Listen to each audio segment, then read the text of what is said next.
பேசு தமிழா பேசு நேர்களுக்கு வணக்கம். இந்த பெஹல்காம் அட்டாக் நடந்ததுலேருந்து பாகிஸ்தானுடைய வசனம் ஒன்றும் வீராவேசமாக இருந்ததுங்க. அதாவது ஷெஹபாஸ் ஷெரீஃப் அவர்கள் தண்ணியை மட்டும் நிறுத்துனீங்கன்னா உங்களுடைய ஃபுல் ஃபோர்ஸோடு நாங்கள் எதிர்கொள்ள வேண்டியதாக இருக்கும் அப்படின்னாரு. அதை தவிர புட்டோ என்ன சொன்னார் பார்த்தீங்கன்னா, ஒன்று அந்த நதியில் தண்ணி ஓடணும், இல்லை இந்தியர்களுடைய ரத்தம் ஓடும் அப்படின்னு சொன்னார். நேற்று பார்த்தீங்கன்னா பாகிஸ்தானுடைய ஒரு அமைச்சர் வந்து நியூக்ளியர் வார் ஹெட்ஸ் ரெடியாக இருக்குது, இந்தியாவை நோக்கி பொசிஷன் பண்ணி வச்சிருக்கோம், இந்த அணு ஆயுதங்கள்லாம் தயாரானது உங்களுக்காக தான் என்று ஒரு அணு ஆயுத போர் மிரட்டலை இந்தியாவை நோக்கி விடுத்திருந்தாரு. ஓஹோ, அப்போ பாகிஸ்தானுக்கு வார் தான் வேணும் போல, ஃபுல் ஃபோர்ஸாக அவங்க வந்து வார் மோட்ல இருக்காங்க அப்படின்னு பார்த்தோம்னா, இன்னைக்கு திருதுப்புன்னு படுத்தே விட்டான ஐயாங்கிற மாதிரி நாங்கள் ஒரு நியூட்ரலான இன்வெஸ்டிகேஷனுக்கு ரெடியாக இருக்கோம், யூஎன்ல போய் நீங்க வேணா அது ப்ரூவ் பண்ணுங்க, நீங்க வாங்க அப்படின்ட்டு எல்லார்ட்டையும் போய் கெஞ்சிக்கிட்டு இருக்காங்க. அது மட்டும் இல்ல, இந்த சம்பவத்தை செய்ததாக கூறிய லஷ்கர் இ தொய்பாவும் இந்த ரெசிஸ்டன்ஸ் ஃப்ரண்ட் என்ற அமைப்பும் இல்ல நாங்க பண்ணவே இல்லை, யாரோ எங்களுடைய அக்கௌண்ட்டையே ஹேக் பண்ணி வேற யாரோ அதை நாங்க தான் பொறுப்புன்னு போட்டாங்க அப்படின்னு ஏதோ சின்ன பிள்ளைத்தனமா நம்ம ஊர்லலாம் வந்து இந்த அட்மின் போட்டாங்க அப்படின்னு சொல்லுவாங்க இல்லையா, அந்த மாதிரி ஒரு பயங்கரவாத அமைப்பு சொல்லிட்டு இருக்காங்க. இவங்களோட ஹேண்டில்ஸ்னா ஹேக் பண்றது அவ்வளோ ஈஸியா இருந்ததுன்னா இவங்களை ஈஸியாக ட்ராக் பண்ணி என்னைக்கும் இவங்களுடைய நடவடிக்கை ஒட்டுமொத்தமாக முடக்கியிருக்க முடியுமே. உண்மையதான் சொல்கிறாங்களா இல்லை எதற்காக இப்படின்னா, நரேந்திர மோடி அவர்களும் அதனுடைய அரசாங்கமும் கொடுத்த பதிலடி. முதல்ல அவர் பீகார் ரேலியில் பேசின அந்த ஒரு பேச்சு ரொம்ப வைரலாக போச்சு. ஒட்டுமொத்தமாக இதற்கு பதிலடி கொடுப்போம், உங்களுடைய கற்பனைக்கு எட்டாத அளவிற்கு அந்த பதிலடி இருக்கும், உங்களுக்கு பின்னாடி இயக்குபவர்களையும் நாங்கள் சும்மா விட மாட்டோம் என்று சொல்லியிருந்தாரு. மண்ணோடு மண்ணாக்குவோம்னாரு. இதை ஹிந்தியில சொல்லிட்டு மீண்டும் ஒரு முறை இங்கிலீஷ்ல சொல்றாரு. I say to the whole world, India will identify, track and punish every terrorist and their backers. We will pursue them to the ends of the earth. அது அங்க பீகார் ஆடியன்ஸ் கிடையாது என்று எல்லாருக்குமே தெரியும். யாருக்காக? இந்த தீவிரவாதிகள் உட்பட உலக மக்கள் அனைவருக்கும் அவர் ஒரு மெசேஜ் அனுப்புறாரு, இந்தியாவை தொற்றால் நாங்கள் சும்மா விட மாட்டோம் என்று. எங்க அடுத்தால் பாகிஸ்தானுக்கு வலிக்கும் என்று தெரிந்து இண்டஸ் வாட்டர் ட்ரீட்டியை கேன்சல் அப்படின்னு அறிவிச்சோடனே குதின்னு குதிச்சாங்க.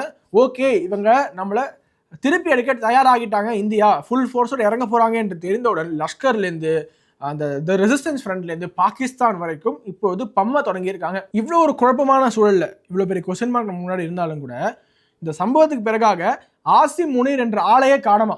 அதுக்கு முன்னாடி வரைக்கும் வீராப்பா பேசிக்கிட்டு இருந்தாரு, இந்துக்களும் நாங்களும் வேற, இந்துக்களும் நாங்களும் ஒன்றாக இருக்க முடியாது என்பதற்காக தான் தனிநாடு பிரிஞ்சு வந்தோம், காஷ்மீரில் நாங்கள் என்ன பண்ண போறோம்னு பாருங்கலாம் வீராப்பா பேசி கொண்டு இருந்தவர்.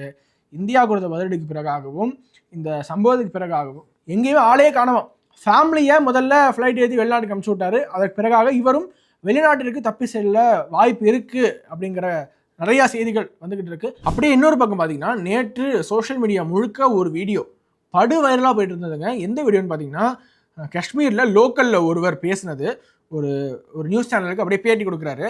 அவர் என்ன தெரியுமா சொல்றாரு, நாங்கள் காஷ்மீரிகள் எதற்காக எங்களுடைய தலையில் நாங்களே மண்ணள்ளி போட்டுக்கணும், நாங்கள் எப்போவுமே தீவிரவாதத்துக்கு துணை போக மாட்டோம். இந்த பத்திரிகையாளர் கேட்குறாங்க, நீங்கள் ஏன் பாகிஸ்தானை பற்றி கண்டம் பண்ணி பேச மாட்டீங்க அப்படின்னு கேட்டதுக்கு, நாங்கள் ஏன் பாகிஸ்தானை பற்றி பேசணும், நாங்களா பார்டரை திறந்து விட்டோம், பார்டர் கண்ட்ரோல் யார்கிட்ட இருக்கு என்றெல்லாம் பேசிவிட்டு இதுவரைக்கும் காஷ்மீர் லோக்கல் குறித்து ஏதாவது ஒரு டூரிஸ்ட் இங்கே சுற்றுலாவுக்காக வந்தவங்க யாராவது ஒருத்தவங்க ஒரு புகார் கொடுத்து நீங்கள் பார்த்துருக்கீங்களா என்றெல்லாம் ரொம்ப ஃபயராக பேசுவார். இந்த ஃபயர் அப்படியே மெயின்டைன் பண்ணுங்கிற மாதிரி அந்த ஃபயர் அப்படியே மெயின்டைன் பண்ணி இங்கே இருக்கக்கூடிய ஒட்டுமொத்த எக்கோசிஸ்டம், இந்த ஆன்டி நேஷனல் எக்கோசிஸ்டம் அப்படியே பிடிச்சிக்கிட்டு பார்த்தீங்களா, பிஜேபிக்கு செருப்படி, பிஜேபிக்கு ஒரு பதிலடி கொடுத்துட்டாரு இவங்க. இந்த இளைஞர் பேசுறதுக்கு பதில் இருக்கா யார்ட்டையாவது? யாராவது காஷ்மீரிகள், லோக்கல் காஷ்மீரிகள் இந்த தீவிரவாதத்தில் ஈடுபடுவாங்களா அப்படின்னு கேட்டதற்கு இன்று ஒரு சரியான பதிலடி அவர்களுக்கு கொடுக்கும் விதமாக ஒரு செய்தி வெளியாகி இருக்கு.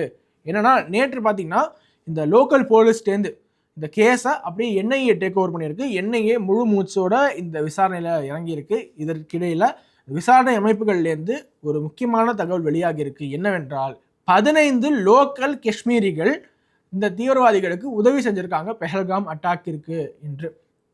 நீங்க இப்ப சொல்லுங்க, ஒருவர் வந்து லோக்கல் காஷ்மீரி வந்து காப்பாத்திட்டாரு பாருங்க என்று எல்லாரும் அவரை குளோரிஃபை பண்ணுவாங்க. லோக்கல் காஷ்மீரிகள் வந்து எல்லாத்தையும் காப்பாத்திட்டாங்க என்று சொல்பவர்கள் யாருமே லோக்கல் காஷ்மீரிகள் இந்த மாபெரும் அட்டாக் இருக்கு, அதுவும் ஆயுதம் ஏந்தாத டூரிஸ்டுகளாக விருந்தினர்களாக காஷ்மீருக்கு சென்றவங்க, காஷ்மீரை பொறுத்தவங்க அவங்க விருந்தினர்கள், அங்கு வந்தவர்களை தீர்த்து கட்ட சுட்டுக் கொள்வதற்காக லோக்கல்லேருந்து ஹெல்ப் பண்ணியிருக்காங்க, கிராஸ் பார்டருக்கு ஹெல்ப் பண்ணியிருக்காங்கன்னா இது எவ்வளோ ஒரு சீரியஸான கன்சர்ன், இது எவ்வளோ முக்கியமாக நம்ம எடுத்து பேச வேண்டும். விசாரணை அமைப்புகள் சொல்லியிருக்காங்க விசாரணை அமைப்புகள் சொல்றதா நான் அப்படியே எடுத்து சொல்றேன். லிஸ்ட் கூட போட முடியும், பெரிய லிஸ்ட். அந்த 15 பேரை வெளியில விட்டுருக்காங்க. இந்த பெயர்கள் எல்லாமே நெட்ல இருக்கு, நீங்க தேடி யாருன்னா எடுத்து பார்த்துக்கலாம். இந்த விசாரணை அமைப்புகள் இந்த ஒரு செய்தியை வெளியிட்டதுக்கு பிறகாக இந்த ஆன்டி நேஷனல் எலிமெண்ட்ஸ்லாம் அவங்க தலையில எத்தனாவது குட்டு தெரியுமா? எனக்கு தெரிஞ்சு ஆரம்பத்தில் ராணுவ உடை அணிஞ்சு வந்தாங்க அப்படின்னாங்க. அதற்கு பிறகு ஒரு சில பேர் ஆன்டி சோஷியல் எலிமெண்ட்ஸ், இந்தியாவுக்கு எதிராக பேசுபவர்கள், ராணுவமே இதை பண்ணியிருக்கு அப்படின்னாங்க. பாஜக இதை திட்டமிட்டு செய்திருக்குங்கிறாங்க. அதற்கு பிறகு லோக்கல் அந்த காஷ்மீரி லோக்கல்ஸ்க்கு இதுக்கு வந்து சம்மந்தம் கிடையாது, கிராஸ் பார்டர் டெரரிசம் தான், எங்கேயாவது வந்து சுட்டுட்டு போயிட்டாங்க அப்படின்னு சொல்ல ஆரம்பிச்சாங்க. லோக்கல்ஸ் தான் காப்பாத்துறாங்க தெரியுமா? லோக்கல் மக்கள்லாம் அப்பாவிகள், அவங்களை எதுவுமே சொல்லாதீங்க அப்படிங்கிறாங்க. யாரையுமே மதத்தை கேட்கல, உங்களுடைய மதம் என்னன்னு கேட்கல, மதத்தை கேட்டு ஐடி கார்டு செக் பண்ணி அதுவும் பேண்டெல்லாம் அவுத்து பார்த்துலாம் எதுவுமே பண்ணலை அப்படின்னு இங்கேருந்து அங்கே என்ன நடந்ததே தெரியாது, அப்படியே பண்ணலைங்கன்னு கண்ணை மூட்டி இவங்களே சொல்ல ஆரம்பிச்சாங்க. ஆனால் ஒன்றன் பின் ஒன்றாக ஆதாரங்கள் வெளியாக இவர்களுக்கு ஒவ்வொன்றாக இவங்களுடைய நரேட்டிவ் எல்லாமே தவிடுபடி ஆக்கிட்டு இருக்கு. அவங்க மூழ்ச்சி எங்கே கொண்டு போய் வச்சுக்கலாமே தெரியாமல் முழிச்சுக்கிட்டு இருக்காங்க. அதற்கு இன்னொரு உதாரணம் தான் இன்னைக்கு இந்த விசாரணை அமைப்புகள் கொடுத்த இந்த ஒரு செய்தி என்பது. நாளைக்கு யார் இந்த செயலில் ஈடுபட்டார்களோ அவர்களே முன் வந்து நாங்க தாங்க பண்ணோம் அப்படின்ட்டு சரண்டர் ஆனா கூட, இல்லைங்க நீங்க பண்ணலைங்க, இது பாஜகவோட சதிங்க அப்படின்ட்டு பாஜக மேலதான் பழி போடுவாங்க தவிர கடைசி வரைக்கும் உண்மைக்கும் இவங்க சொல்வதற்கும் சம்பந்தமே இருக்காது. மக்களை குழப்ப வேண்டும், குழப்பிக்கொண்டே இருக்க வேண்டும் என்றுதான் இவர்களுடைய ஒரே நோக்கமாக இருக்கிறது. இதே நம்ம ரொம்ப ஸ்ட்ரெஸ் பண்ணி இவங்களை குறித்து ரொம்ப அதிகமாக பேச வேண்டியிருக்குன்னா அவங்களை இக்னோர் பண்ணிட்டு போகலாமே அப்படின்னு நீங்கள் கேட்கலாம். ஆனால் அந்த விஷம், அவர்கள் விதைக்கிற விஷம் ஒன்னொன்றும் இங்கே வந்து சமூகத்தில் அப்படி பரவுது, காட்டுத்தீயாக பரவுகிறது. உதாரணத்துக்கு திருச்சியில் ஒரு இளைஞர் மன்சூர் அலி அப்படின்னு பேர், அவர் இன்ஸ்டாகிராமில் ஒரு வீடியோ பதிவிடுறாரு. அதில் பாஜக தான் இதை செய்திருக்கு, இந்த கொடூரமான தீவிரவாத தாக்குதலுக்கு பின்னாடி பாஜக பிரமுகர் தான் இருக்கிறார், இவர் வந்து Jammu and Kashmir BJP social media incharge என்றெல்லாம் ஒருவரை காட்டி இவர் தான் காரணம் என்று பதிவிடுகிறார். இதை விட ஒரு பொய்யான ஒரு கட்டுக்கதையை கட்டமைக்க முடியாது.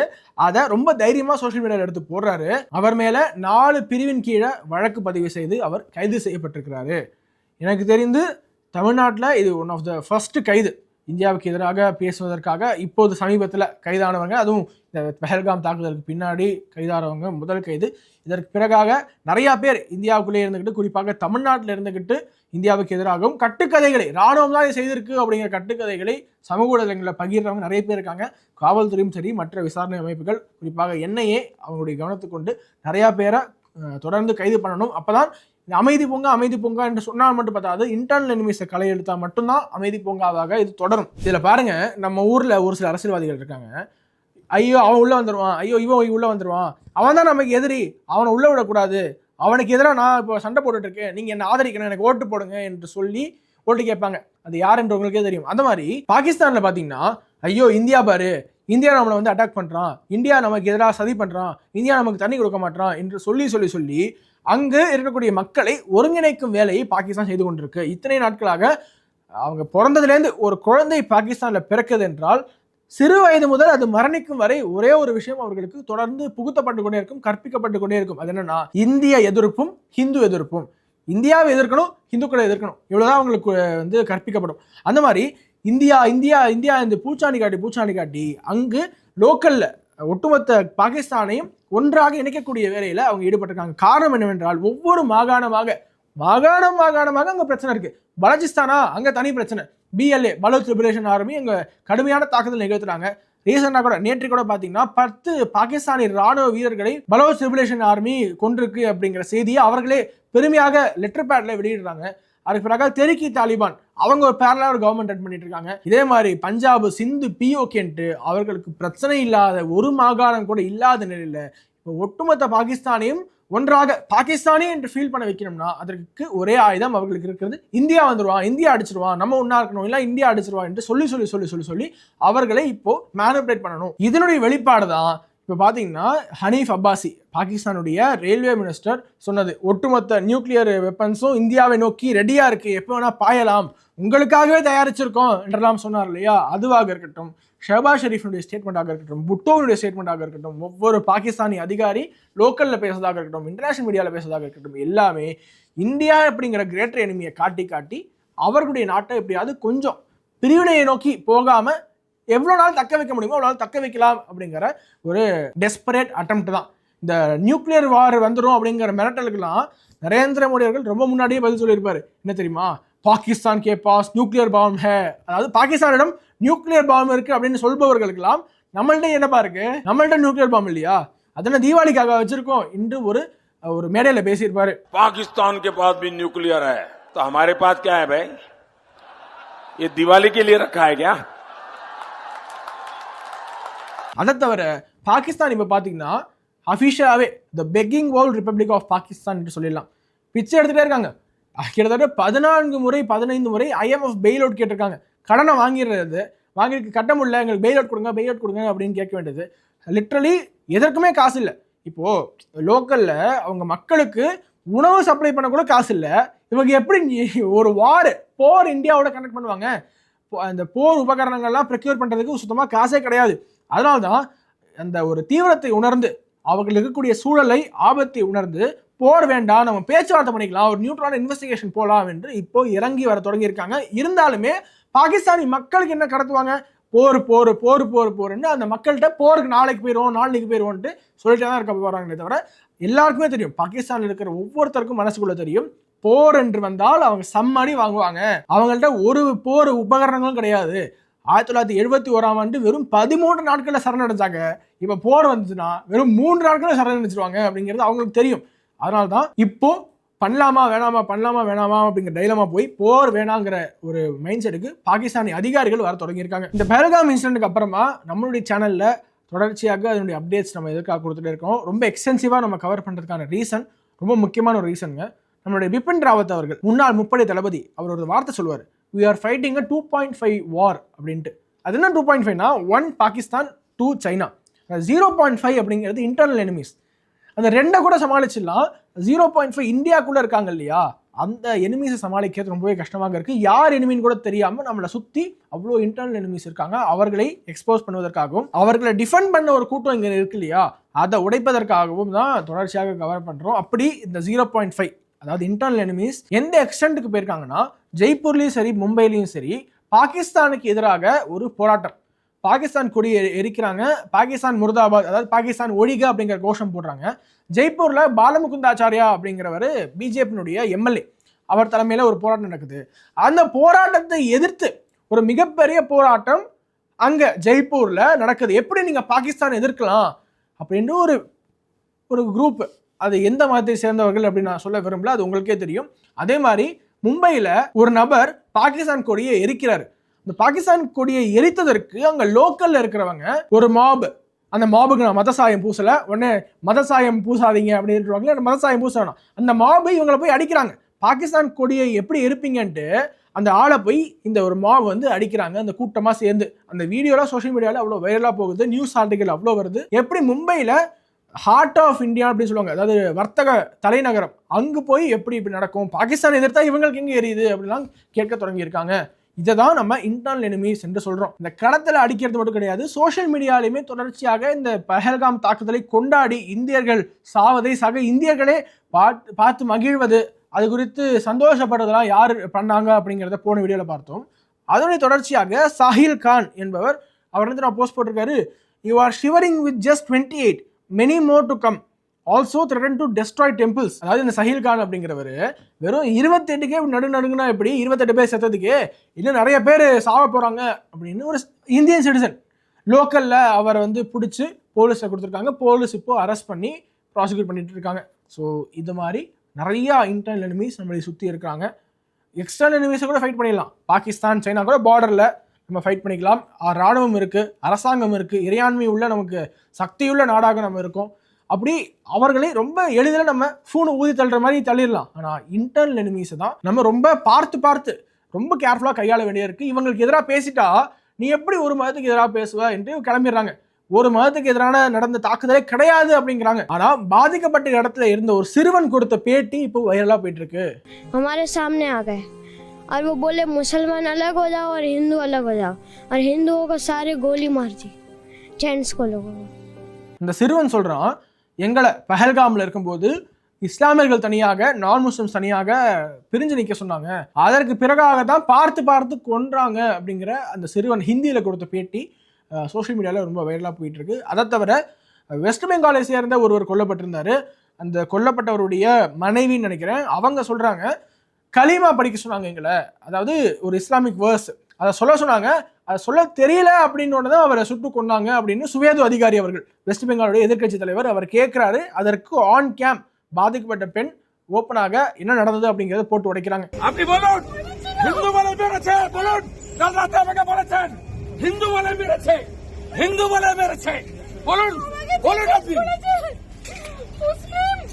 আপনি কি কালমা পড়তে জানেন? না জানি না। বলুন, এদের বলুন, সেকুলার নেতার মেরে দিল। ও দায়িত্ব আমার। இதே மாதிரிதான் போன வீடியோவில் நான் சொல்லியிருந்தேன். மகாராஷ்டிராவை சேர்ந்த ஒருவரும் டென்ட்டுக்குள்ள பதுங்கியிருந்தவரை வெளியில வர சொல்லி களிமா படிக்க தெரியல என்றவுடன் 3 புல்லட் ஃபயர் பண்ணாங்க என்று அந்த குடும்பத்தினர் வந்து ஆடியோ பேட்டி ஒன்று கொடுத்தாங்க என்று பதிவு பண்ணியிருந்தேன். இப்படி எண்ணற்ற ஆதாரங்கள் பொதுவெளியில் இருக்கும் பிறகும் இந்த டிஜிட்டல் மீடியா ஏஜ்லேயே இவங்களால இவ்வளோ நெரேட்டிவ் செட் பண்ண முடியுதுன்னா, டிஜிட்டல் மீடியா இல்லாத காலகட்டத்தில் எவ்வளோ டிஸ்டார்ஷன்ஸ், எவ்வளோ திருப்புவாதங்களை இவங்க முன் வச்சிருப்பாங்க, அதை நிரூபித்து காட்டியிருப்பாங்க. ஏன்னா ஒட்டுமொத்தமாக மீடியா ஒரு பக்கமாக கண்ட்ரோல்டாக இருந்தது. இந்த மீடியாவை வைத்துக்கொண்டு இவங்க என்னெல்லாம் ஆட்டம் போட்டிருப்பாங்க அப்படிங்கிறத கொஞ்சம் நினைச்சு பாருங்க. மீடியா என்ற போதுதான் ரொம்ப முக்கியமான ஒரு செய்தி ஞாபகம் வருது. அதாவது மத்திய அரசாங்கம் நாடு முழுக்க இருக்கக்கூடிய ஊடகங்களுக்கு ஒரு குறிப்பு ஒன்று கொடுத்துருக்காங்க. அதாவது நீங்க செய்திகளை போடக்கூடாதுன்னு சொல்லலை, அஃபிஷியலாக ஸ்டேட்மெண்ட்ஸ் வருது அதை எடுத்து போடுங்க. ஆனால் மாறாக உங்கள் கேமராவை தூக்கிக்கிட்டு ராணுவ நடவடிக்கைகள்லாம் வீடியோ எடுத்து போடுறேன், அது குறித்து ஆர்டிக்கல் எழுதுறேன்ட்டு எதிரிகளுக்கு ஹெல்ப் பண்ணாதீங்க, எதிரிகளுக்கு நீங்கள் தான் ஹெல்ப் பண்ணுறீங்க அப்படின்னு சொல்லியிருக்காரு. எனக்கு தெரிஞ்சு இது யாருக்கு சொல்கிறாங்கன்னா, குறிப்பாக ஒரே ஒரு பெண், அவங்க பேர் பர்காதத் என்று பேர் எல்லாருக்குமே தெரியும். போன முறை வார் ஃப்ரண்ட்ல இந்தியன் ராணுவம் ஆர்டிலரிஸ்லாம் ஃபயர் பண்ணிட்டு இருப்பாங்க. இந்த ஆர்டிலரி ஃபயர் பண்ணுறத பாருங்க, பின்னாடி தான் ஃபயர் பண்ணிட்டு இருக்காங்க அப்படிங்கிறாங்க. டப்புன்னு அவங்க ஃபயர் பண்ணுறாங்க, அதை வந்து காதை மூடிக்கிறாங்க. அந்த அளவுக்கு அந்த ராணுவ எல்லைக்கே சென்று வீடியோ கவரேஜ் பண்ணுறதா நம்ம நாட்டில் நடந்திருக்கு. 26/11 அட்டாக் நடந்துட்டு இருக்கும் போதே தீவிரவாதிகள் எங்கேருந்து எங்கே போகிறாங்க, எந்த மாடியில் இருக்காங்க, எந்த ரூம் கூட இருக்காங்க அப்படிங்கிறது இங்கேருந்தே சொல்லி அதை பாகிஸ்தானியர்களுக்கு வந்து ஆதரவாக, அவங்களுக்கு சாதகமாக என்ன டிஷ் எடுக்கலாங்கிறத பார்த்து செய்த ஒரு சில உள்ளூர் ஜேர்னலிஸ்ட் கூட இருக்காங்க. குறிப்பாக இது குறித்து பேசும்போது 2001ஆம் ஆண்டு நடந்த பார்லிமெண்ட் அட்டாக் பற்றி பேசும்போது ராஜ்தீப் சர்தாய் சொல்கிறாரு, நாங்களாம் வல்ச்சர்ஸ் மாதிரி ஜேர்னலிஸ்டுக்கெல்லாம் இதெல்லாம் வந்து எப்பெல்லாம் நடக்கும் அப்படின்னு காத்து கொண்டு இருப்போம், இது தீவிரவாத தாக்குதல், அதெல்லாம் வல்ச்சர்ஸ் மாதிரி நாங்கள் பார்த்துக்கிட்டே இருப்போம், கிடைச்சா நாங்கள் வந்து தூக்கிடுவோம் அப்படின்னு பேசியிருக்காரு. It was a great day. You know, we are like vultures. We feed on these moments. அதனால்தான் ஒவ்வொருவரும் இங்கே இருக்கக்கூடிய ஒவ்வொருவரும் பொறுப்புணர்ந்து செயல்பட வேண்டும். நம்மளுடைய ஒவ்வொரு வார்த்தைக்கும் இங்கே வேல்யூ இருக்குது. நம்மளுடைய ஒவ்வொரு வார்த்தையும் கண்காணிக்கப்பட்டு கொண்டு இருக்கிறது. இந்திய பிரஜைகளாக நம்மளுடைய ஒவ்வொரு வார்த்தையும் இங்கே மதிப்பு இருக்குது. அதே மாதிரி தான் ஊடகங்கள் எந்த ஒரு செய்தியும் தேசத்திற்கு பாதகம் ஏற்படும், அதை வெளியிட்டால் பாதகம் ஏற்படும் என்று உங்களுக்கு தெரிந்தால், ராணுவ நடவடிக்கை இது பாகிஸ்தானுக்கு தெரிந்தால், அது நமக்கு நாட்டுக்கு ஒரு பேராபத்து என்று தெரிந்தால் அதை வெளியிட வேண்டாம் என்று நம்முடைய தாழ்மையான வேண்டுகோளாக நம்ம எடுத்துக்கலாம். பேச சார்பாக மக்களாகிய நமக்கும் அந்த கூடுதல் ரெஸ்பான்சிபிலிட்டி இருக்குது. நம்முடைய ஒவ்வொரு வார்த்தையும் கவனமாக பயன்படுத்துவோம். சோஷியல் மீடியாலும் சரி, நேரில் யார்கிட்ட பேசுறதா இருந்தாலும் சரி, பொதுவெளியில் பேசுறதாக இருந்தாலும் சரி, எல்லா இடத்துலையுமே கொஞ்சம் ஜாக்கிரதையாக கவனமாக பேசுவோம். ஏனென்றால் வரக்கூடிய நாட்கள் ரொம்ப ரொம்ப குரூஷியலான ஒரு நாட்கள். என்ன நடக்க போகுது, போர் வரப்போகிறதா இல்லையா, இல்லைனா யுனைடெட் நேஷன்ஸில் வந்து சுமூகமாக பேச்சுவார்த்தை நடத்த போகிறோமா என்றெல்லாம் ஒரு $1 மில்லியன் கொஸ்டினாக இருக்குது. அது குறித்து வர காணொலிகளில், அடுத்தடுத்த காணொலிகளில் நம்ம விரிவாக அதை பற்றி பேசுவோம். அப்டேட்ஸ் கொடுத்துக்கிட்டே இருப்போம் நம்முடைய சேனலில். அதனால் தொடர்ந்து இணைந்தீர்கள். Subscribe and stay tune. வணக்கம், வந்தே மாதரம். அதனை அடுத்து தான் சிம்ம ராசிக்கார பெண்களுக்கு இது சூப்பர். ஆனால் இந்த ஹோம்மேட் பிஸ்னஸ் வரும்போது இன்வெஸ்ட்மெண்ட்ஸ் ரொம்ப லெஸ்ஸாக இருக்கணும். சரிங்களா, நீங்கள் ஹோம்மேட் பிஸ்னஸ் ஆனால் 10 லட்சம் இன்வெஸ்ட்மெண்ட்னா நம்ம ஒன்றும் பண்ண முடியாது. சரிங்களா, சிம்ம ராசிக்காரங்க அதனை அடுத்து தான் துலாம் ராசிக்காரங்களுக்கு. 2ஆம் இடத்துல சந்திரன் இருக்குது, சனியும் பார்க்குது. நீங்கள் எங்கேயும் கண்கரமெல்லாம் போக முடியாது, எங்கே போனாலும் சிக்கிடுவீங்க. இது சிம்மத்துடைய அடிப்படை ஆண் சிம்ம ராசிகளுடைய ஒரு எல்லோருக்கும் அல்ல 90% ஆண் சிம்மராசி என்பவர்கள் இப்படிதான் இருப்பாங்க.